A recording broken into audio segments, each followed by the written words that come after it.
my esteemed guests, my friends, my colleagues, it is a great pleasure that we welcome a true inspiration and a beacon of courage to our gathering today. Our distinguished guest is not merely a name, he's a force of empowerment and positive change.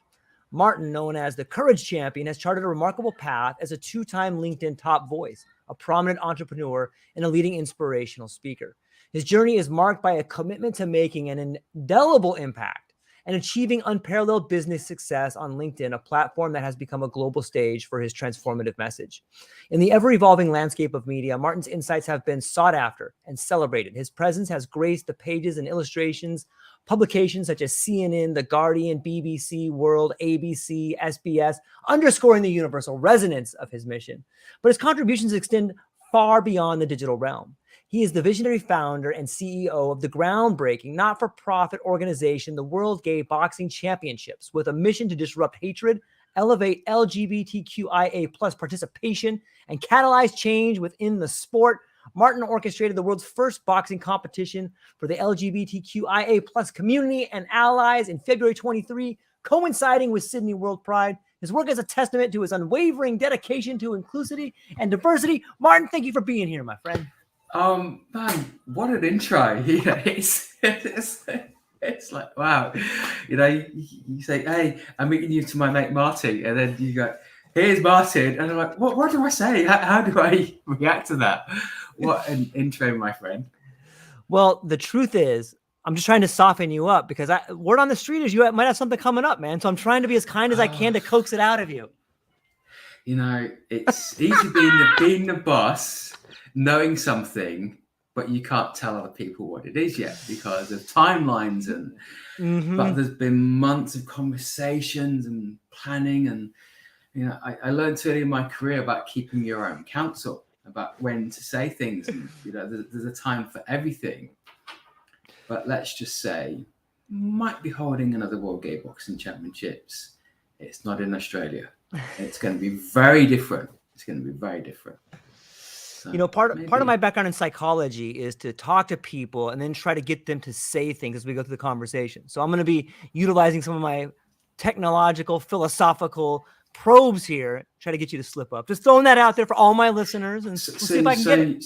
So basically, you're telling me that I shouldn't say it's not going to be held in the UK, in case people want to think. Is that what you're trying to say, that it's not going to be held in Germany? It's not going to be held in New Zealand? Is that what you're trying to get me to say? I'm just getting warmed up. Here, man. I'm not saying anything. Hawaii is a great place to go on holiday, but I don't think it's yet the city or the state for the next World Gay Boxing Championship. So, we've got so many other countries I can name. So, yeah, you're not going to get out of me, however much you try. Even states in the US would be good ones. I know. I mean, there's my home state of New South Wales, and it's not going to be in Queensland because that's in Australia, and it's not going to be in Western Australia. And yeah, okay.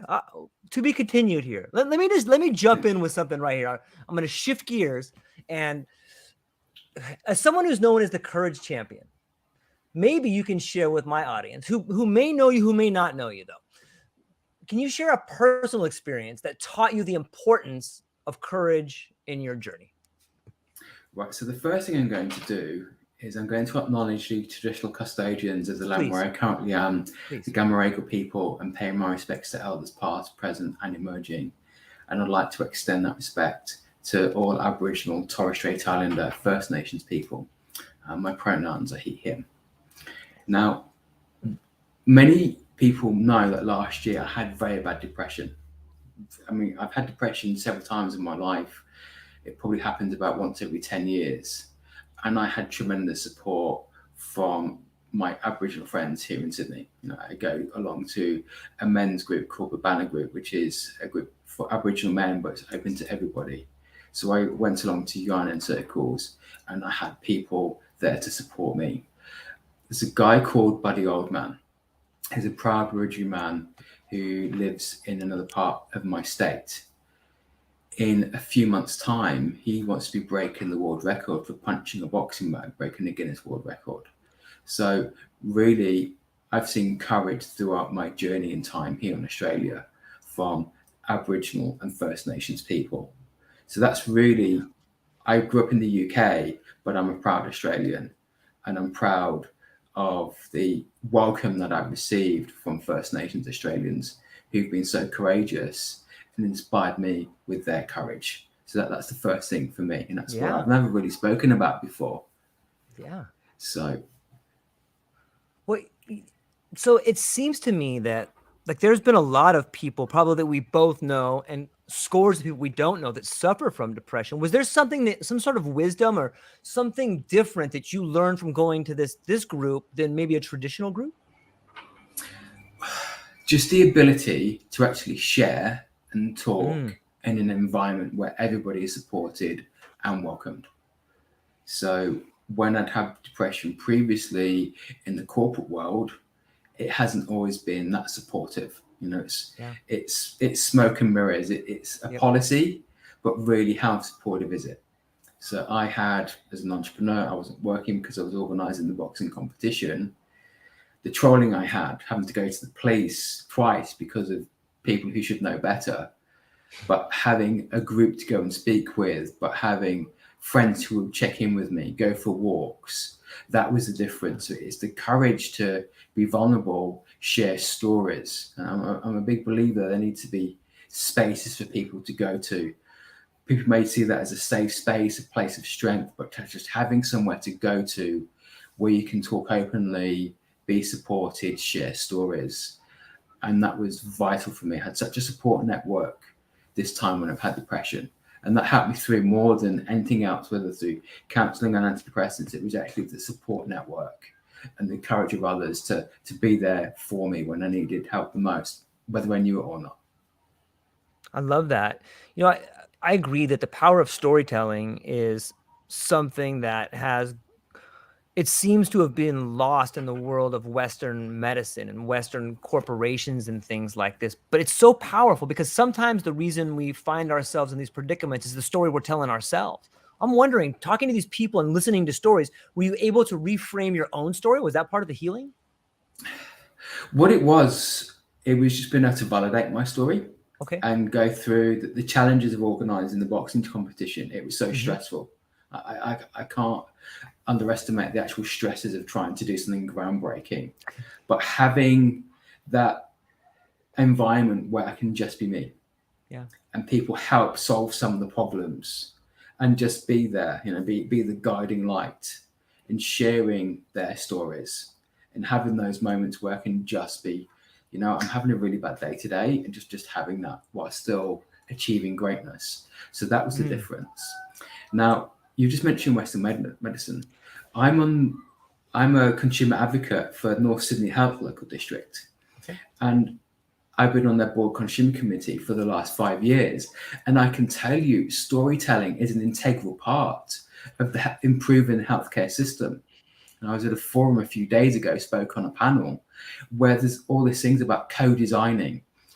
There was one expert who talked about years ago, the healthcare system, say doctors did something to patients. Right. Then we did something with patients. Now we're doing something for patients. So for patients, and it's like with patients. I got that wrong. But like co-designing, actually listening to consumer advocates, listening to patients' experience, that is now key to improvements in healthcare. And it's such a beauty to see in my state a healthcare system that I'm involved in, and from many other health systems, are collaborating with patients and consumers and listening to their stories to improve the quality of care. When we think about COVID, getting access to virtual appointments, virtual counselling, and how that can really help as we move forward with telemedicine. COVID made that happen at such a rapid pace, but we're now learning from that to improve healthcare through storytelling. Yeah, it's brilliant. In some ways, I think it speaks back to the First Nations people that you were talking about. They figured this out a long time ago, and like we're just kind of catching up. For so long, it seems that medicine has been this band-aid we put to make people not feel. But it seems maybe the remedy is like, hey, let's bring this out in front of everybody and solve it together. Well, I mean, Australia is such a beautiful country, the world's oldest, continuing culture, 65 years of beautiful history. Now, I'm a believer in amplifying other people's messages. So there's something called white savior syndrome, where a white person will say all of those things. And I just think that's such a disservice. So yeah, I'd love to connect you with somebody who can really share their story, who's an awesome person. And I'll do that for you after this. Yeah. But what I've learned is just as listening, how generations have shared stories to be custodians of the land, to take care of nature, to work with nature. And I think that is something we can do more of as a global society. The world has gone so angry right now, so polarizing. Yeah. And really, are you going to be so angry that you're going to deny people access to healthcare? Are you going to be so angry because of your view that you're going to destroy somebody's opportunities because you don't understand something? You're going to make it harder for people. Like who are you actually fighting? Is it your own community? Because when you target one community, you might be targeting a family member. You might be targeting somebody's children, somebody's siblings, through being angry. Does that make you feel better? And that's where the world has gone. And we need to have more community building, listening, learning, storytelling. Because I tell you, the world is much better when we work together. When we think about Olympic Games, we've just co-hosted the Women's Soccer World Cup with New Zealand. And it was fantastic. I tell you, although I'm a proud Australian and we lost to England, I can tell you, like, half of Australians watched the Matildas lose to the Lionesses. But it was great to see the Lionesses progress to the World Cup final, the best England have achieved since 1966, and how courageous the Spanish women's team were in winning the World Cup. But what did we grapple with afterwards? It wasn't how amazing all these women athletes were. It was one man who should have known better. Right? But how amazing were the women in the World Cup? How amazing were the teams? And for me, that's what we need to nurture and develop for all communities and celebrate, because sport has that power to drive change and really bring communities together. Yeah, it's so true. It's, in some ways, I think it brings out the universal one. Like when we talk about people being discriminated against or withheld things from, in some ways it echoes the personal stories of people. Like it seems that what might be emerging is this idea that we are just one giant super organism, and getting mad at someone or doing something to someone else is like punching yourself in the face. Like it's a dumb thing to do. It's like, I see it happening. Like, is that, when you think about that and you think about suffering and you think about the world moving forward, how did you integrate all of that in setting up this groundbreaking idea for the sport that you did? So I looked what had been achieved in the past. Okay. Both in LGBTQ plus sports. So the Gay Games started in 1982. So they've been going for 40 years, holding successful events. I'd seen what had happened in other LGBTQ sporting competitions. So I knew that could be achieved. And I looked at the trailblazers in boxing, Muhammad Ali. Right. For me, Muhammad Ali, what he achieved outside of the ring. Yes. And how courageous he was. And Michael Parkinson, who died a few weeks ago, was a famous chat show host in the UK. And I love looking back at the interviews he gave with Muhammad Ali, or Muhammad Ali gave with Michael Parkinson. You can see the social change. But part of that, you see the social conditioning and what courage it took for him and others to blaze that trail. So I decided to be the trailblazer. Couple that with corporate experience. I've negotiated contracts worth almost $300 million. So knowing how to put together a not-for-profit, how to relationship management, how to have difficult conversations, but build a team, a board who have extensive expertise. Knowing that I couldn't do this myself, but reach out to other people, communicate the vision, build a global community.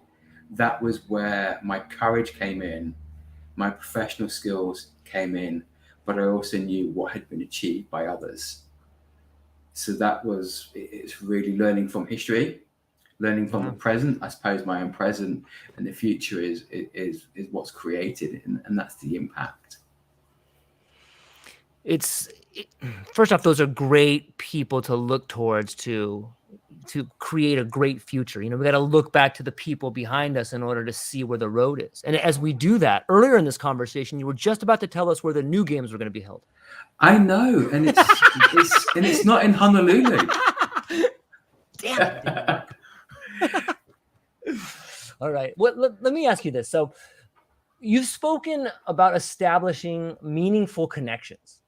And what are your top tips for fostering genuine and lasting relationships in both personal and professional spheres? Start from a place of respect. Start from a place of inclusion. And that sounds simple, but it is simple, and people make things complicated. So from my professional background in procurement, there are generally 4 different types of supply relationships. And I'll use the analogy of you have a cold. You might go to your local supermarket to buy something off the shelf, but are you going to trust the supermarket to help you? No. So then next you think your cold hasn't gone after a few days. You then go to your local, I think it's in America, it's like your drugstore. We call it the chemist or the pharmacist. You'll ask the pharmacist for advice, and they may say, you might need to take this. Then say the cold, it's not going, and you've got a bit of a cough. So you go see your GP. You trust your GP more, but you won't see your GP all of the time. Then your GP says, you know what, I'm going to refer you to a specialist. And you get a referral and you go see the specialist in a few weeks and say, actually have this. So that's as a simple analogy.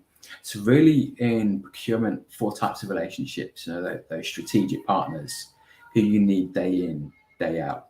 Without them, things wouldn't work in an organization. It could be like a Google, an IBM, a Microsoft, core applications, Salesforce, they're strategic partners. Then you have those trusted relationships who you might need. So for example, you have your iPhone. So that's your trusted partner. But you might want to use different apps that you use for your business. So your core app might be Stripe for payments, but you link that with another application that you use a course for. So you start seeing other types of relationships. Then there are things that you need from time to time. So it could be you might need somebody to help you develop or design an app. So you're going to go to that person, and they're going to provide you advice from time to time, maybe support and maintenance, but they're not core to your business. And then you just think of one time only. You might be holding an event in Hawaii for a podcast host who keeps asking you questions that you said you're not going to tell the answer to. Imagine that. But in order to prepare for that podcast, you might need to get a new pair of headsets. So you're going to that one time.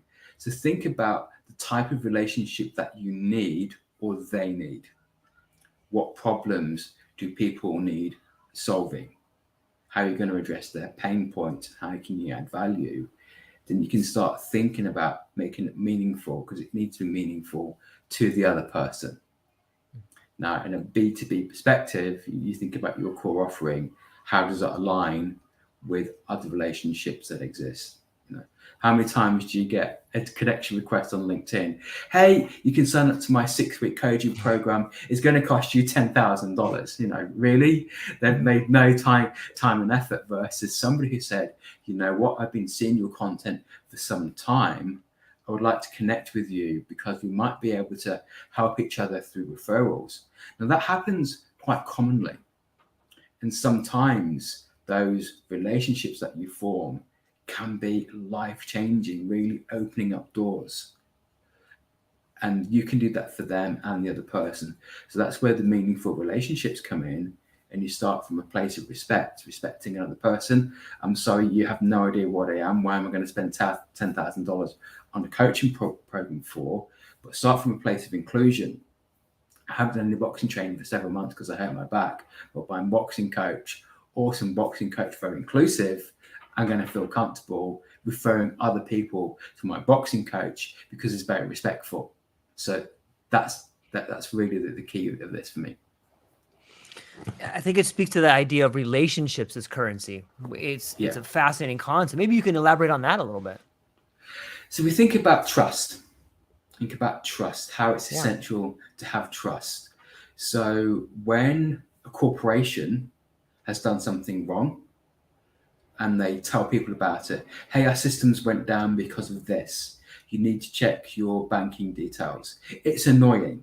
We want to know what's happened so we can protect ourselves because of the cyber criminals. However, when the organization communicates and lets us know, there's more respect there. Yep. How do you feel when something has happened and you weren't communicated with? Then your details are on the unsecure web. But they've known about it for a week but didn't tell anybody. The difference, right? And then with trust, with how many times do we get cyber scams, but you're getting constant updates maybe from your bank saying, hey, these are the things you need to be aware of. This is what we now recommend. We have a team in place to stop these types of transactions. That trust is irreplaceable because you're constantly getting updates and it's not complying with legislation, which they need to do, but it's about that education. And when things go wrong, they're telling you, this is what you need to do. So it's a corporation who does something right will be respected by their consumers. When they do something wrong, they want to repair their reputation quickly, but that damage is already done. That's really the crux of this. It's trust. Yeah, it's once that's lost, it's very difficult to get back. And it does seem like a simple thing on some levels, where as long as you're communicating to people, there is this bridge between you of like, I have enough respect for you. I'm going to tell you what's happening because maybe you could be part of the solution. Yeah. And it comes back to the storytelling, the co-design, things happening, and trust. You know, when you spend your dollars, you want to think, am I going to get value for that? And I like to support businesses that support the LGBTQ plus and other communities. I've spoken a lot about inequities and issues with racism and LGBTQ plus homophobia, transphobia. But imagine the difference when people feel included, just from a sport perspective, just from getting better access to mental health, physical health through boxing or through other forms of sport, because those things improve your mental and physical health outcomes. Just something simple, getting access to sports, getting access to training. That shouldn't be that hard, but it is. But when we remove those barriers, think about economic opportunities. A community before didn't have access to the internet. Now people have access to our mobile phones, and we're able to do business with people in all parts of the world. Think of a difference to that community when, say, that the parent, so one has got a full-time job, the other is running an online business, and that additional income means the family can have a better standard of accommodation or better education for their children.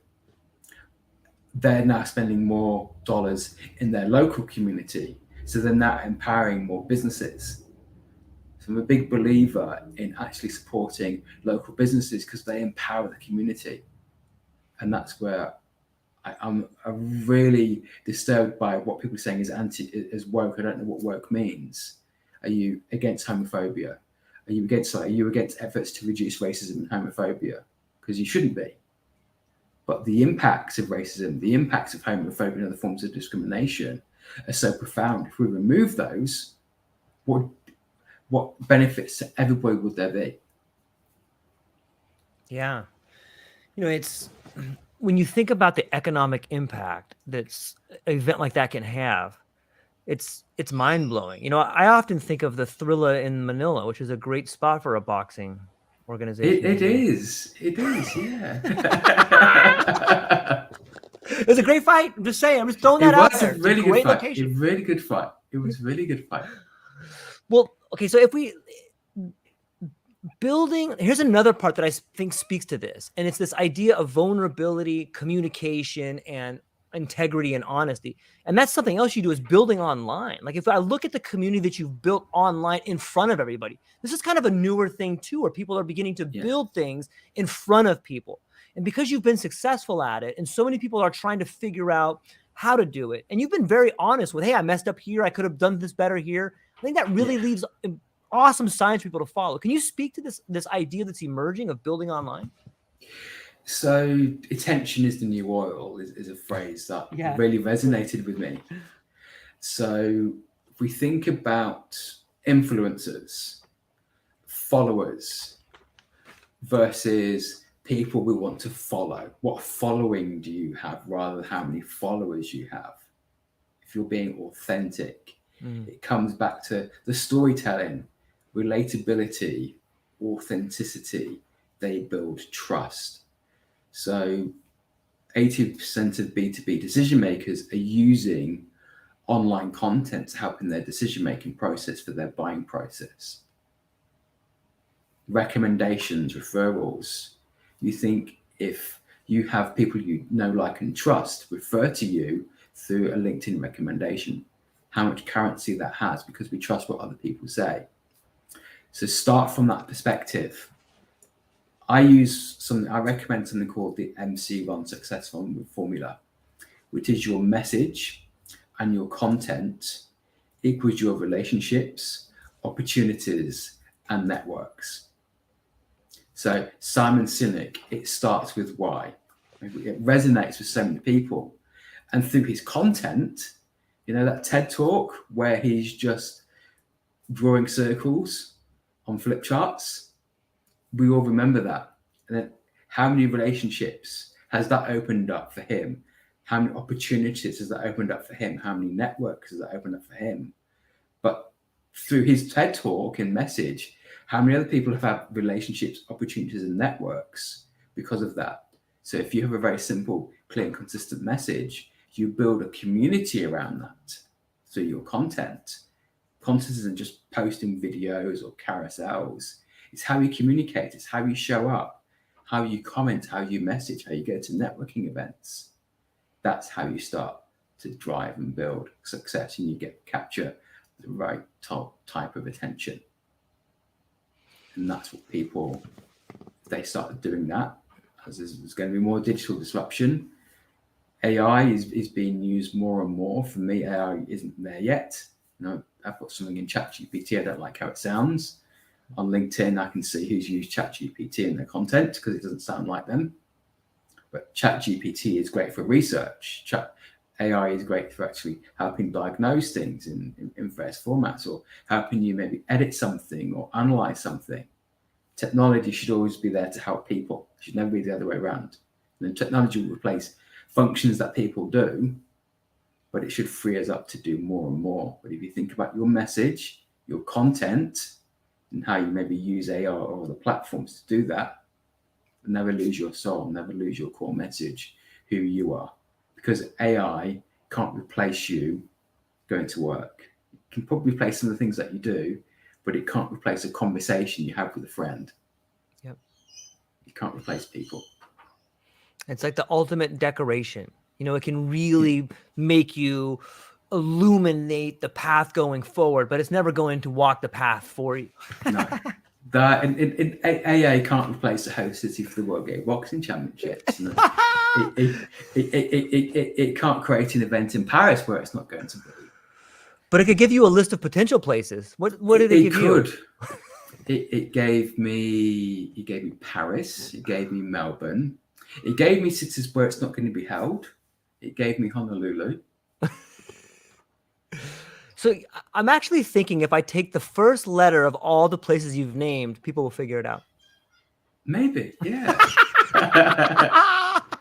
Just throwing that out there, people. You may want to go back and re-listen to this podcast, Yeah. So one of your workshops on LinkedIn emphasized building a personal brand. Can you provide examples of individuals who have successfully leveraged LinkedIn to create a powerful personal brand and the results they achieved? Genetic, Bob. He sure did. Just pure magic. how his humor, Yeah. his messaging, his unique ability to connect with people in a way which is so simple, so personal.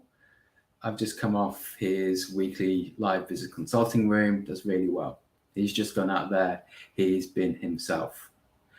Gloria Tarby here in Australia. She, in my view, she's Australia's best trainer in anti-racism. She's published several books. Her message on LinkedIn is so clear, and the way she engages with people is so humble. It's so open. She's just open to communication. We called up a few months ago. We went for a walk in the Blue Mountains. It's an area a few hours to the west of Sydney, which is where the boxing competition is not going to be held. But we'd never actually met in person. But we had such that deep connection. We just went for a walk, had lunch, and her message on LinkedIn is so clear and how successful she has been on LinkedIn. Rena Streel here in Perth, in Western Australia, where the next championships are not going to be held.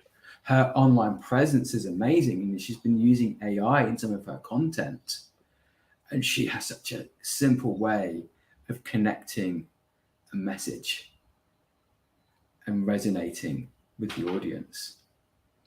So there's just three people, a multitude of people who've created successful businesses. Roy Kowalski, Jenny Vaz, who've been co-hosts of my Courage Corner. We've been very successful on LinkedIn. And, it's how we connect and grow with each other, because we've been able to support each other's businesses and messages. It's so fascinating to me to see this creator economy and the way in which content is actually reaching through, it's just connecting people throughout the world together. And it's really disrupting the legacy media. Is this a trend that you see continuing to happen? Or if you were to speculate on the future, what might the future of the creator economy look like? It's basically just going to be the new normal. So I think things will evolve. I mean, there are a lot of platforms that are emerging. I've never been on Twitter, X, so it's not cool. Probably won't go on there. I have used Instagram. Don't use it too much. I don't do anything on Facebook. I've done a bit on TikTok. What I really like about TikTok is how it's really just opened up communities. And TikTok has really changed. There's more thought leadership on TikTok. They've really opened up purchasing and selling on TikTok. I've listened to a TED talk from the CEO of TikTok, and the things that he was talking around safeguarding. We talk about all the trolling and work that has been what they've done to help remove online bullying. It's not going to go away. But so at least companies are starting to do more, and they could do much more. But I think what the creator economy and attention economy is doing is actually bringing our ability to have those human conversations that we would have in a coffee shop or in a meeting, to actually you just do that in an omnipresent way. So that's what I think it will be doing. I think that's probably the way it should be going.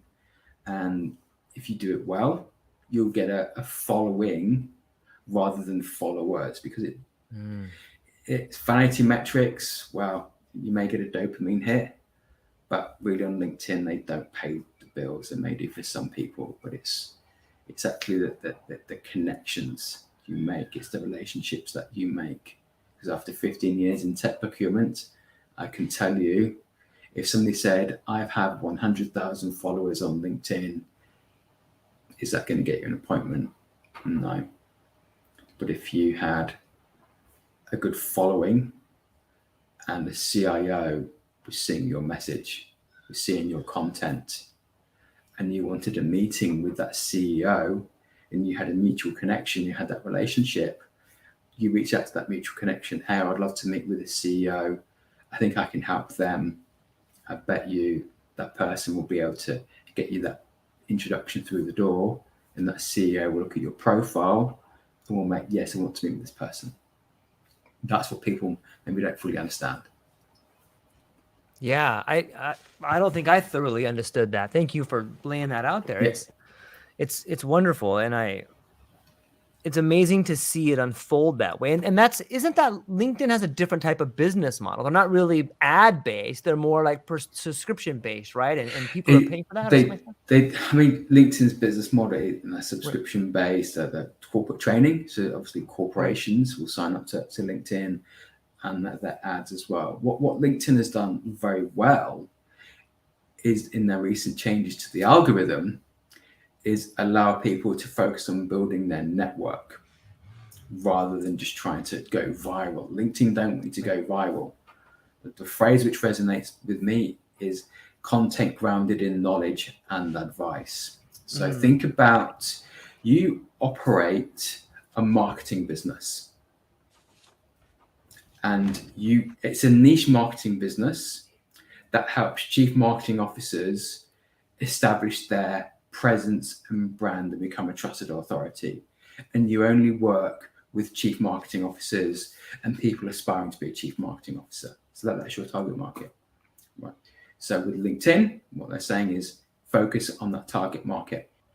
Now, would you want to be connected with HR managers, chief financial officers, engineers, everybody else in the company that is not related to the chief marketing officer or aspiring chief marketing officers?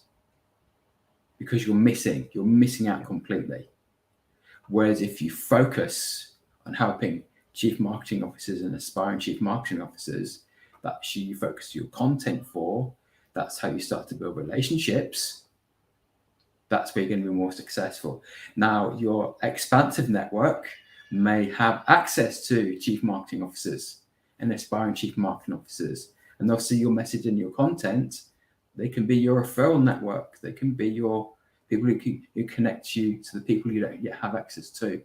And that's the differences. Another analogy I use, if you're selling sneakers on Amazon, will you be targeting televisions and cameras? No, you'll be selling sneakers. So make sure you're finding the right market to sell to. And then my course, which I designed, is to take people from having a quality profile.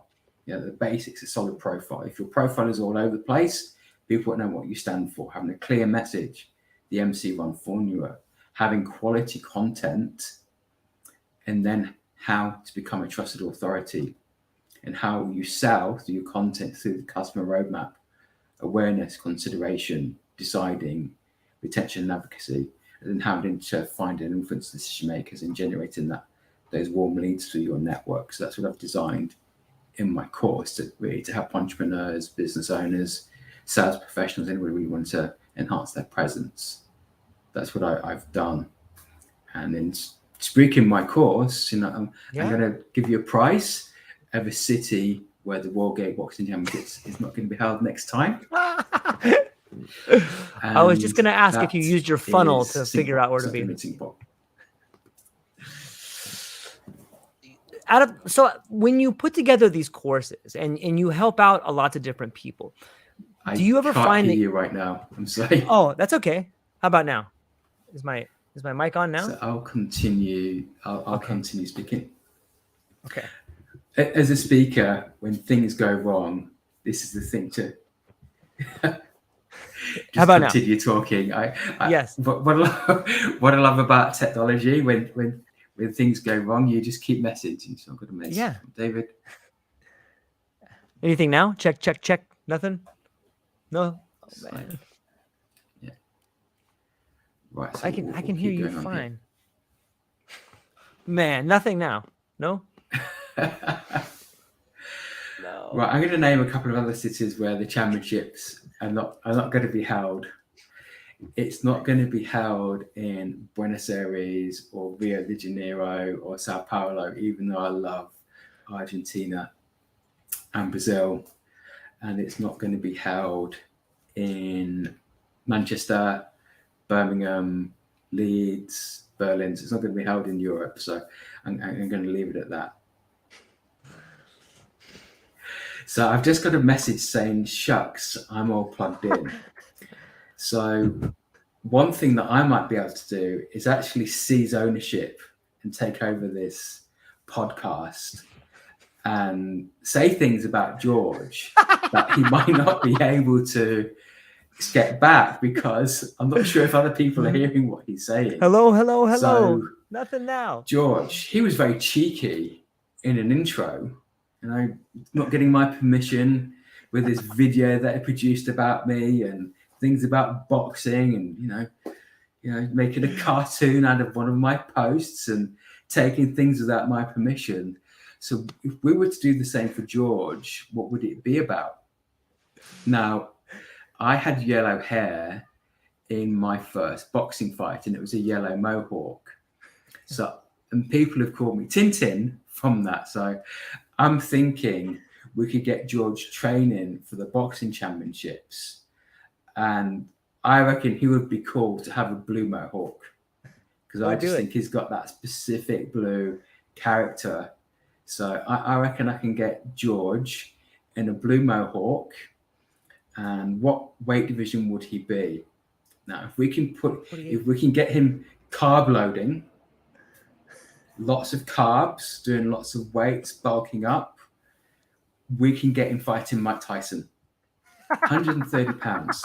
That's not what it is. We're saying kilos. It's probably like a welterweight, a light welterweight. But I reckon I can get George against Mike Tyson.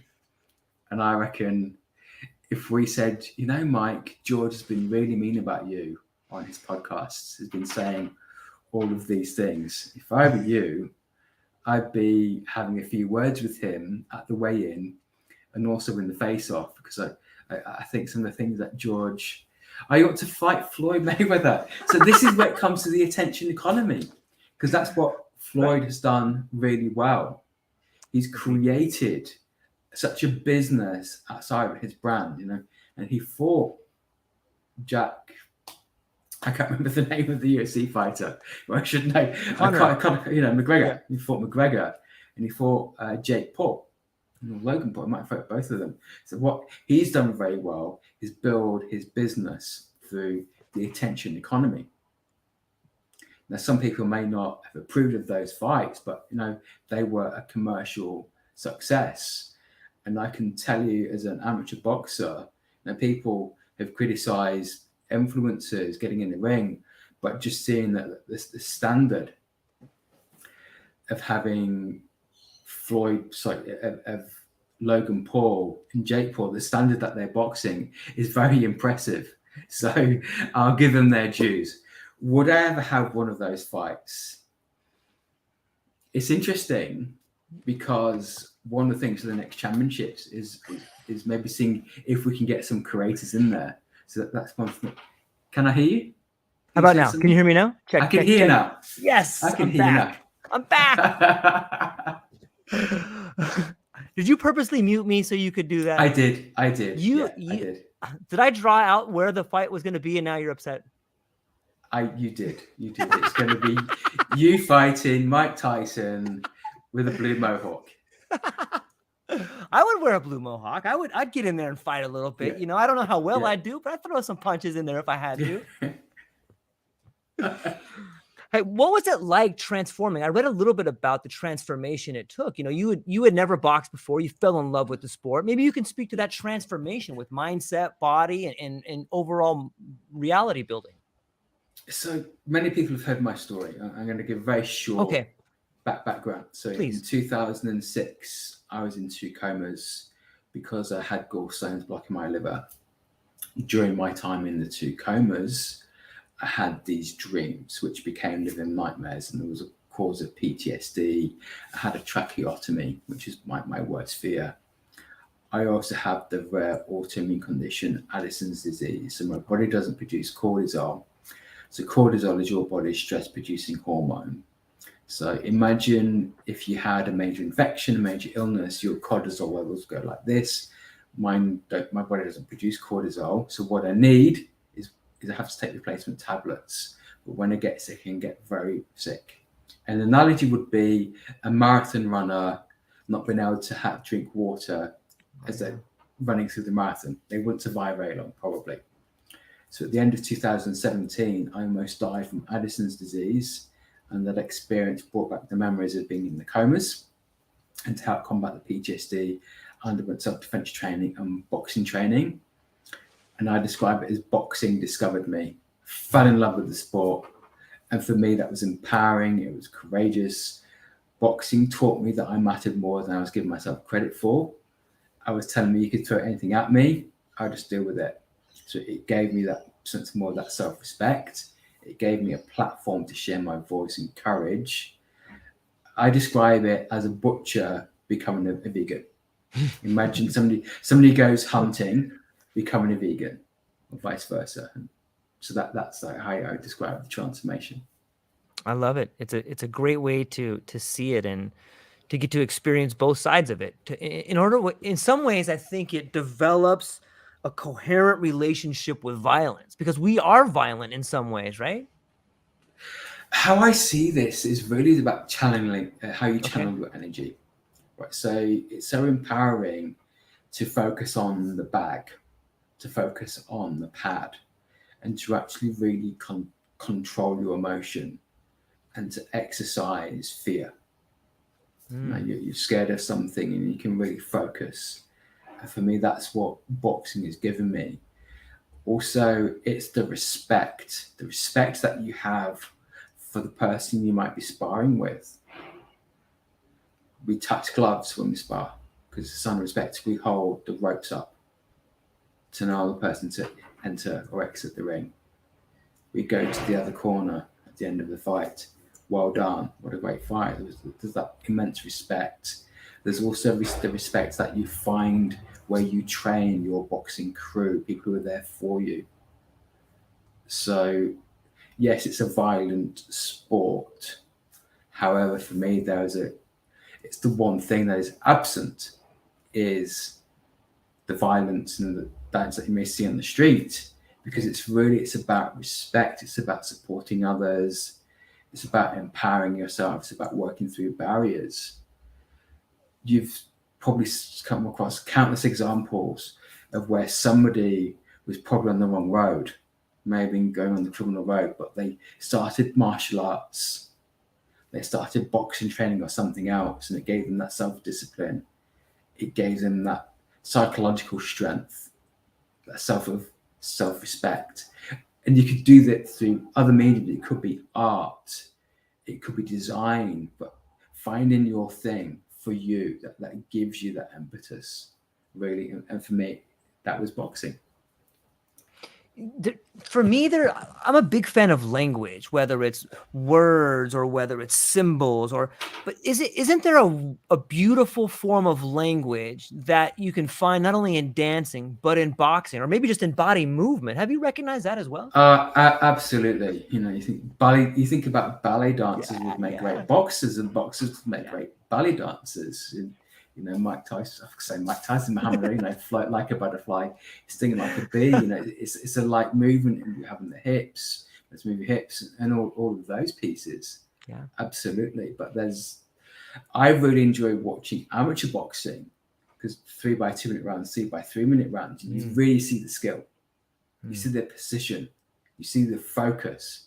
The third round in an amateur boxing match, especially something like the Olympic Games, where that could be win or lose, get through to the next round or win the title.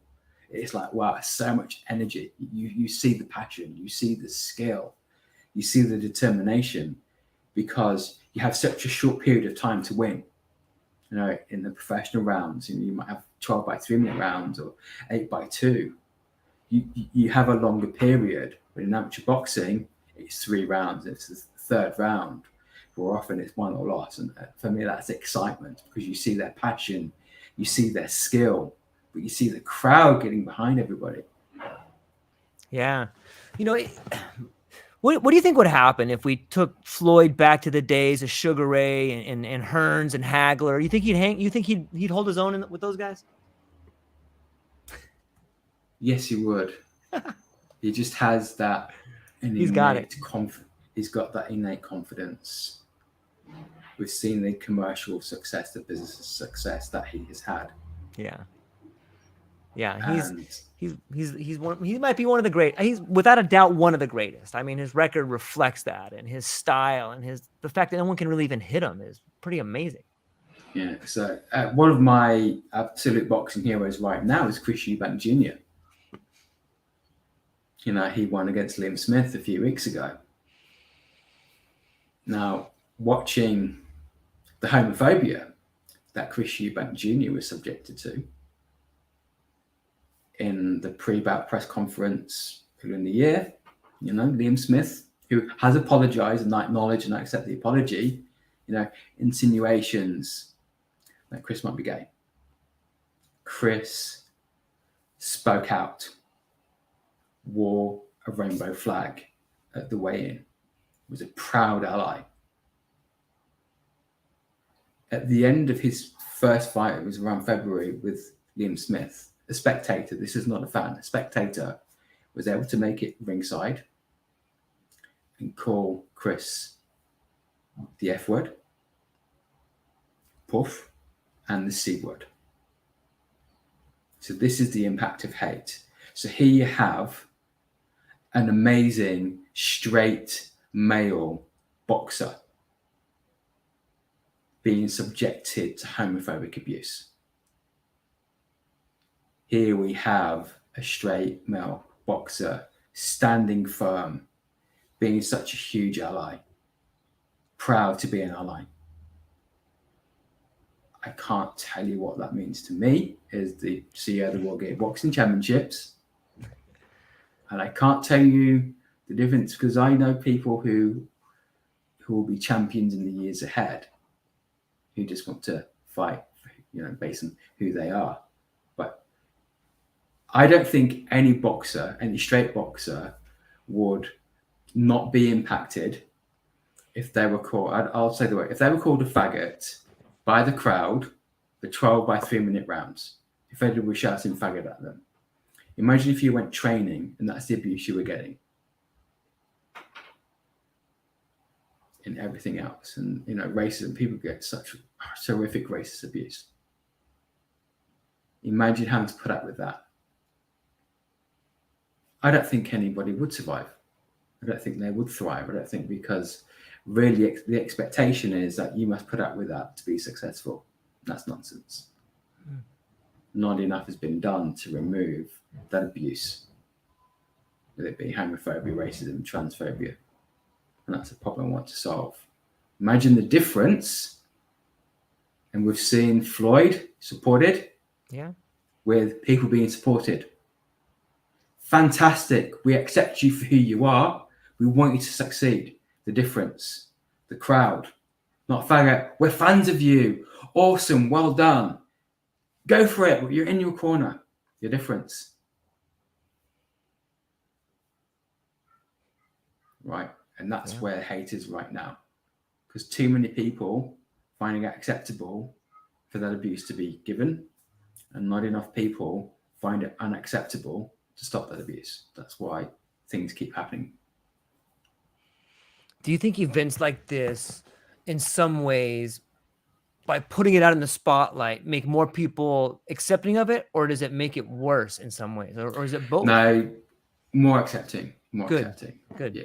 People, so 90% of LGBTQ plus people consider homophobia, transphobia a problem in sport.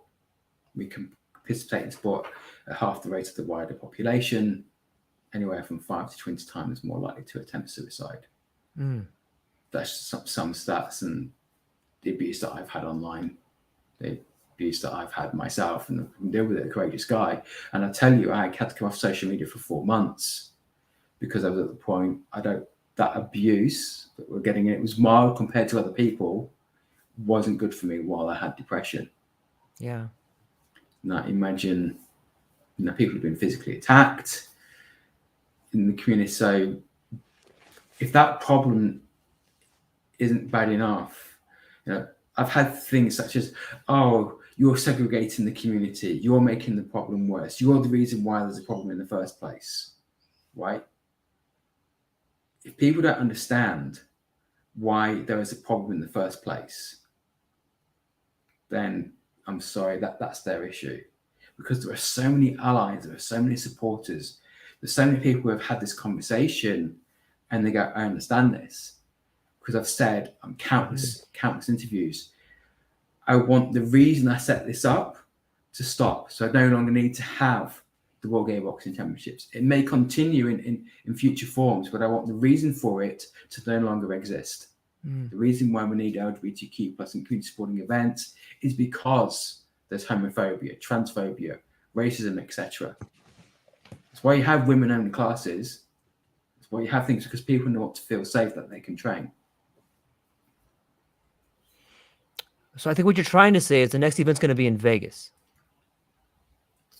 I might be saying that, but I mean, Turkey. You said, did you say Turkey? Was that what it was? No, it's not going to be in Ankara or Istanbul. I mean, because Vegas, because Brisbane, which is a beautiful city, and Brisbane is going to be hosting the 2032 Olympics.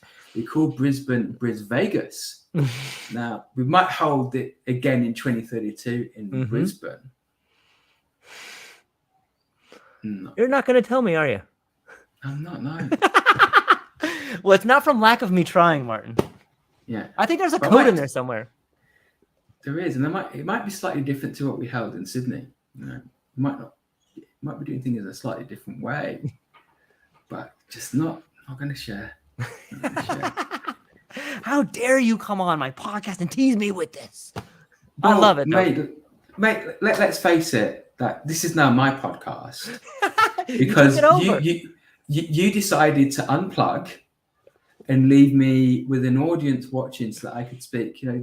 It's unfair of you to then come back on it and try and take this back. It's actually a segment I call Unplugged, and it's where I allow my guests to have some moments to see what they'll do. Well, really, as this is now my podcast, I'm inviting you to unplug so I can continue now speaking to my audience, because Floyd will be the next guest, because I've decided Floyd is going to be your sparring partner, because he's best buddies with Mike, and with your carb loading. Yes. We're going to get you up to 340 in the next 3 months. And then you might drop down to maybe 220. It's going to be a roller coaster for you. I love it. Martin, it exceeded my expectations. I really appreciate your time. I love what you're doing. And I love the fact that you're multifaceted and you're working in 2 different camps, in the physical world, online, you're building relationships, and you're bringing a lot of attention to a lot of really cool issues that I think makes the community better and all of us better. And I really appreciate you taking time to reach out and speak with me and doing what you're doing. And I love the workshops that you're doing on there. All the information you're giving out is really cool and it's really helpful. And before I let you go, though, where can people find you? What do you have coming up and what are you excited about? So for my course, please go to courses.martinstark.co. So what I have coming up is my audio room. I have been running them at 5 p.m. Sydney time, but I'm going to be changing that to more of a lunchtime in Sydney because of time zone changes. Many people from the UK I would either have to move it to 7 o'clock my time to get 8 a.m. UK time. But for our summer, I'm going to be moving the Courage Corner to a lunchtime in Australia, which will mean people in America will be able to join at your evening time. So that's what I have coming up. I have a boxing competition coming up. Well, where was that at again? I have a boxing competition coming up. No, where? Not what? Where? Before I let you go, just go ahead and tell the people where it's going to be. Go ahead. So in Las Vegas, there's a guy called George fighting Mike Tyson, and he's going to be cornered by Floyd Mayweather, the Blue Mohawk, and Mike is going to be cornered by Jake Paul. Fair enough. Well, hang on briefly afterwards, Martin. I want to speak to you real briefly afterwards. But to ladies and gentlemen and our friends and our colleagues and everyone who got to hang out with us today, I really appreciate your time. I hope you have a beautiful day. And that's all we got. Go down and check out the links. Check out Martin and reach out to him. He's an amazing individual. And that's all we got for today. Ladies and gentlemen, aloha.